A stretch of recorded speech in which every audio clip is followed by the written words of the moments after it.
Didn't have to stoop so low. Have your friends collect your weekends and they change your number. Guess that I don't need that love. Now you're just somebody that I used to know. Somebody. Ce n'est pas tous les jours qu'un morceau de musique d'un chanteur belge résonne dans les murs du Parlement européen de Strasbourg.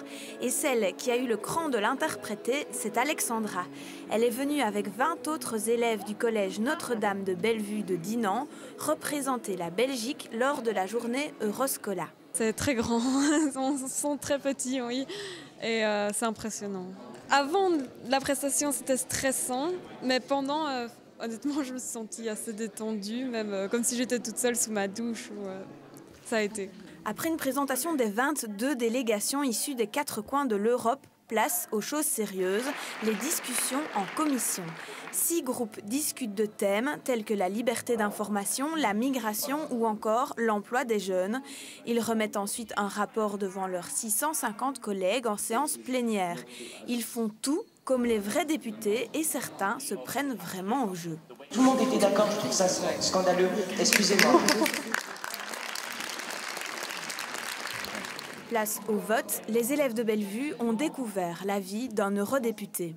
On a dû se mettre avec des personnes d'autres pays pour voir nos différentes idées. Donc on recherche des idées pour améliorer l'environnement et le développement durable et voir comment on peut réagir face à certaines situations.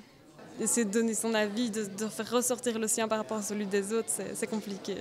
Déjà, rien qu'ici à 11, c'est déjà bien dur de montrer, d'essayer de s'affirmer. Alors à 700, voilà. Pour leurs professeurs, c'est une manière de concrétiser ce qu'est l'Union européenne, une entité qui paraît parfois nébuleuse pour des élèves de secondaire. L'Europe est un sujet trop abstrait, je trouve. C'est très compliqué d'enseigner, de faire une leçon, je vais dire, au sens traditionnel du terme, sur l'Europe. Ici, ils ont été dans la pratique et c'est ce qui est beaucoup plus porteur à mes yeux. Autre choc culturel, la langue. La plupart des discussions se déroulaient en anglais et là, il va falloir monter d'un niveau côté belge. C'est une langue avec laquelle on doit parler et peut-être que la façon dont on l'enseigne aujourd'hui, on devrait vraiment l'adapter au monde dans lequel eux vont vivre et donc faire davantage de cours en anglais.